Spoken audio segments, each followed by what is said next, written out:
Alta down a little bit.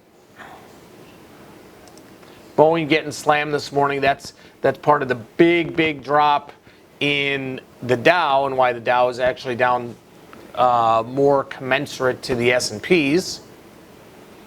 Well, Connie, that's something you are going to learn based on where volatilities are, based on where expected moves are.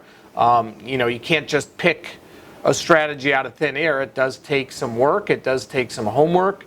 And it does take doing some calculations to see where the best opportunity might be.